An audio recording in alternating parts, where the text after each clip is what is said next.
Hey friends, how are you? Hope you're well. Welcome to Reading Eats. My name is Fiona. I hope you've had a good week, friends. Mine did not turn out the way I expected it to do. I had a yoga lesson planned for Tuesday, and I ended up cancelling it Tuesday morning because I woke up in the room. I was dizzy, and I thought, no, I am not going to go and start, and I'm not going to go to a yoga lesson and possibly make this worse. So I spent Tuesday doing very, very little, and then Wednesday I'd planned for a glass lesson, but I didn't sleep very well on Tuesday night. I was still awake at 6 o'clock in the morning. My stomach was upset, and it's just like, no, I'm not doing a glass lesson either. So kind of the only thing I did on this week was I kept one appointment, and I went out for lunch with my other half. So that was lovely. But yeah, it's been a very not the week I planned, as the saying goes. I did try and film this yesterday. This is Saturday. I did try to film this yesterday, but my laptop decided it wasn't going to allow the camera to work and all of this. It was like, oh, what? So I thought, right, try and do it today. One of my friends arrives in an hour's time, so I'm trying to and get this. If I can at least get this recorded, I can then edit it this afternoon, which is fine, and get up. So reading-wise, it's been a kind of not bad week, shall we say. I finished. Where is it? She says, looking at the pile and grabbing. I finished Gay from China at the Chalet School by Elinor and Brent Dyer. This is book number 18. Now, this is the unabridged version or copy that Girls Gone By Publishing put out a number of years ago. I'm really glad to have got it. It was so good to read this story in the unabridged version. There's the part of the ending is quite emotional. It is quite emotional, which you can get with Chalet School books. But premise of this story is that a young Gay Lambert has she's at the Chalet School. She's an integral member of the Chalet School, and on not first day of term, but on travel day, she meets this girl called Jacinth, and she is coming to the Chalet School because her aunt is having to have a back operation, and her aunt has saved money so that she can come to the Chalet School for her last sort of years in school. So that it's going to take over a year for her aunt to recover from the operation, and she's like, well, if you're in school, you can spend some of your holidays there. Maybe you can go and have holidays with your friends. So Jacinth is like,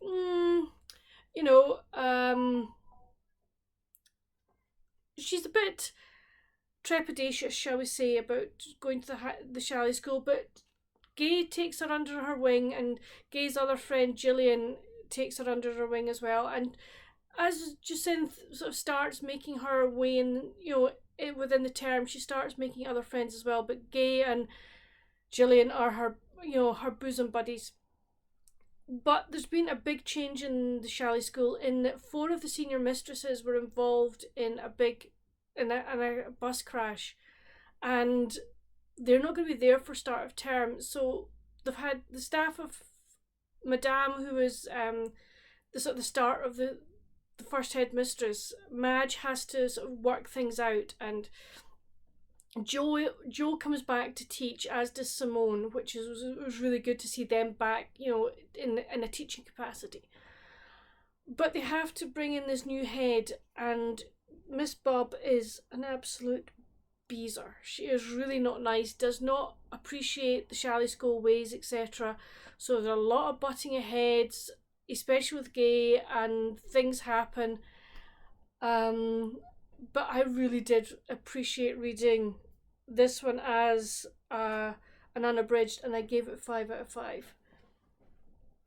I then read on my Kindle Wild Irish Heart by Tricia O'Malley. I gave this one 3 out of 5. So we meet Keelan, and she lives in Boston. She's doing her degree in, I think it's marine biology.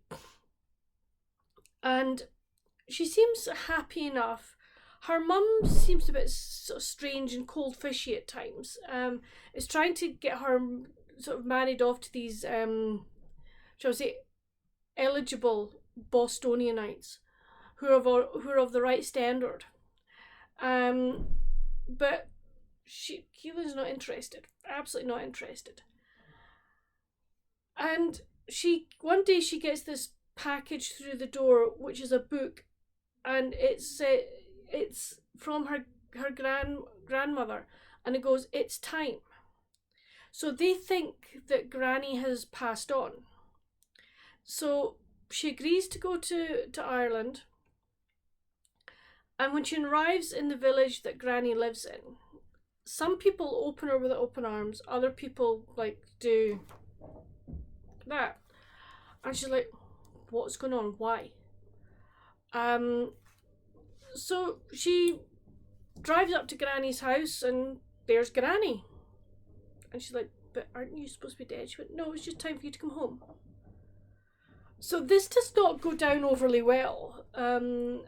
Keelan's not one that likes to be, shall we say, pushed around and decisions made for her. She's very much her own person. But she discovers that she has an ability to heal people. She's like her grandmother. Her mother has abilities as well, but her mother doesn't use the abilities as much as she could. She kind of walked away from that. So this is a story of Keelan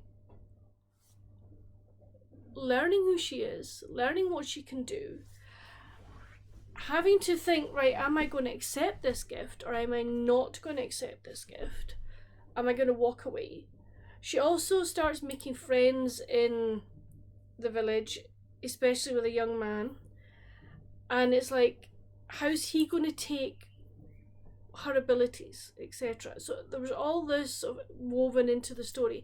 I did enjoy it. There are something like 12 or something in the series. At the moment, I'm not going to continue with it. But you know, it's something, it's on the back burner, as the saying goes. So that was good. I then picked up a book I was sent. I read the premise of the book, or the synopsis of the book, on Instagram, and said it sounded good. And the publishers very kindly said to me, "Would you like to read and review it?" And I went, "Yeah, sure, that'd be great." I picked it up last weekend, and it's She's Not Sorry by Mary Kubica. I got about halfway through this, and I'd already worked the story out. I'd worked the whole thing out. And that's all I'm going to say. I DNF'd it because I just thought I've worked out what's going on. I can't see anything else that's going to happen in it, and it just wasn't engaging me. For other folk, people will absolutely love this. You know, I know that folk are going to love this book, but it was just not for me. So that's all I'm going to say about that, because I appreciate the amount of time that the author has spent writing this book, and I'm sure she's really, really proud of it, and as she should be. Anyone who gets a book published should be absolutely delighted, but it just wasn't for me, and that's all I'm going to say. I then buddy read with Beth from Soul Stained Ink, Humble Pies and White Lies by Elizabeth Penney. This is part of the Amish Inn Mysteries. I gave this 4.5 out of 5. I really, really enjoyed this. So we meet Joan, and what am I saying? And we meet Liz, and she is a member of the Material Girls quilting group in Pleasants Creek, Indiana. And she also runs an inn, the Old Mansion Inn, and it sounds a beautiful inn, and the quilt shop or material shop are part of the inn. Liz herself is not Amish, but she has Amish relatives that within Pleasant Creek, and that she goes and visits, etc. And one of her cousins actually works for her.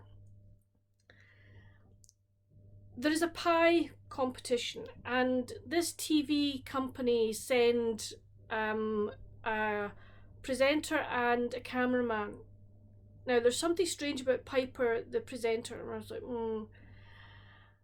And then one of the lady that's organising the pie competition, she's in a car accident. But was it an accident? She's not badly hurt, which is fine. And then at the pie eating competition, she is poisoned. And it's like, well, who wants to poison her? Why does somebody want to poison her? But she's not the only one that gets poisoned, because something happens to another character later on. So it's like, who's doing the poisoning and why? There are various characters that are, that were suspects in my head. The one that the police sort of pinned for it to begin with, I'm like, no, it's not her. Definitely not her.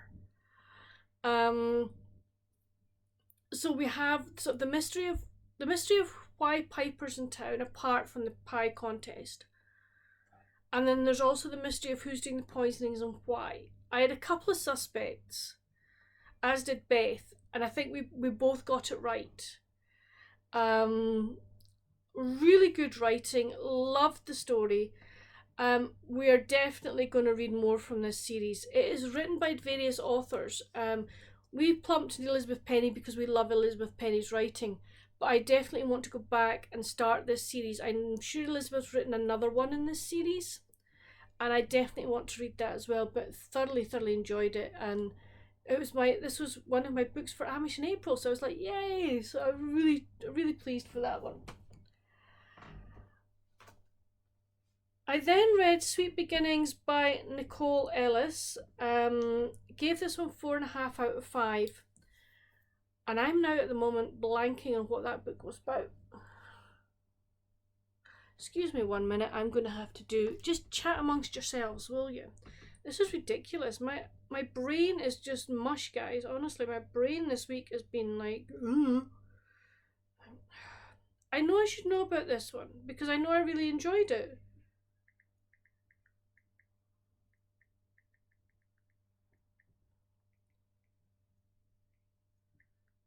So what have you guys been up to? Please tell me, I'd love to know. What have you read this week?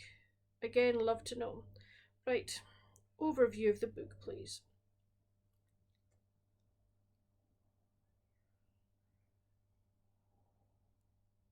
Oh yes, I do remember it now. Okay, so Delia has inherited her aunt's estate, okay?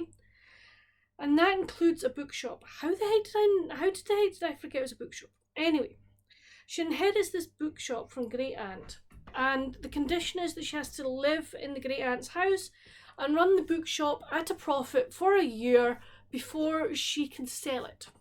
If she sells before the year is out, the bookshop goes to one of her aunt's friends, and she only gets half of what the bookshop is worth. So Delia used to go to live with her aunt in the summers and loved the bookshop, absolutely adored the bookshop. So she arrives thinking that the bookshop is, doing well, etc., to discover that it's not, and it's more run down than she expected. Also, the house is more run down than she expected. And the aunt's friend is now executor of the will, as it were, and has the purse strings. So anything that Dahlia wants to do, she has to do it with the blessing of, or if she wants the money, if she wants money for repairs for the house or the shop or to upgrade the shop, she has to go through this lady. And this lady is a bism. I'm sorry. She is an absolute bism. She grudgingly gives her money to sort some repairs that really need done in the house. She does that. She will not give her anything for the shop. Okay? Absolutely nada, zilch, nothing. If Dahlia wants to do anything to the shop, she must do it herself. And this lady I can't remember the lady's name. What makes me think it's Agnes? She comes in every week, okay, every week, and all she does is criticize. She doesn't give her any useful constructive criticism. It's just, this is no good, this is no good, this is that. And eventually Dahlia's she's gonna throw the towel in. The saving grace is her neighbour down the road, who is an author, but has also worked in PR, and he starts helping her. Also, she reconnects with two of her friends that she had when she was used to come for the summers, and they start helping her. They help her from the very beginning, and eventually things do turn round, and it's like, will she stay? After the year is up, will she stay? Will she go? We don't know that yet. That's the cliffhanger at the end. You don't know whether she's staying or whether she's going.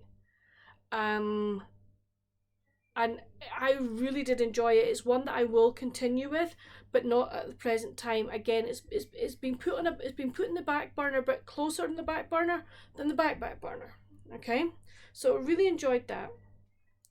I then read an Amish anthology by J.E.B. Spredemann, and I gave this 3.5 out of 5. This was, shall we say, a more gritty Amish book than I've read.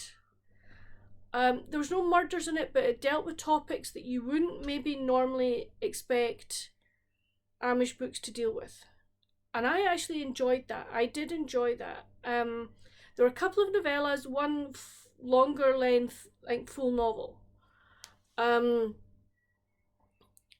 And yes, it was an interesting Amish book. I'm glad I've read it. I would actually read more by this author, because I thought the subjects that she touched on were good. I mean, we had one where it was there was an Amish girl who, for various reasons, unwanted pregnancy, had an abortion, and that's nothing I've ever read in an Amish book, and it was the consequences of that. We also had another one where it was like a Cinderella retelling of a stepmom being really nasty to the daughter of her husband who had passed away. And I was like, whoa. So we had this, and I'm like, this is not something I've read in Amish books before. So I actually enjoyed it. It was quite refreshing in many ways. But no, I really did enjoy that anthology. And then I decided, right, I know Storm is doing a reread as well before the next book comes out, and I'm doing the same. So I've picked up A Discovery of Witches by Deborah Harkness. The reason, as I say, I'm doing a reread of the whole series because the Blackbird Oracle comes out in July. I want to have reread the whole series before that happens.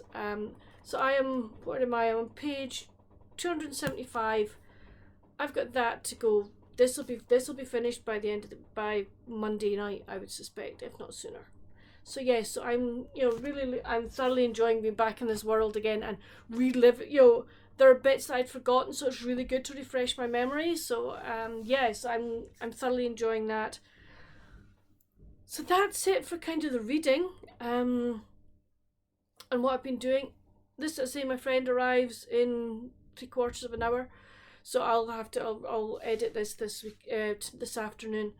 We'll just have a quiet day this afternoon. We've got rugby on this afternoon.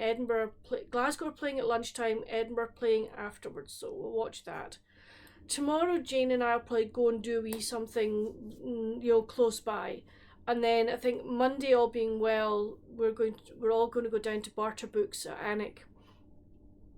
Dad and Mum have got some books to take back, and we'll just go down and have a look, see what's available, and just enjoy wandering around a really nice big second-hand bookshop. So that's going to be so fun.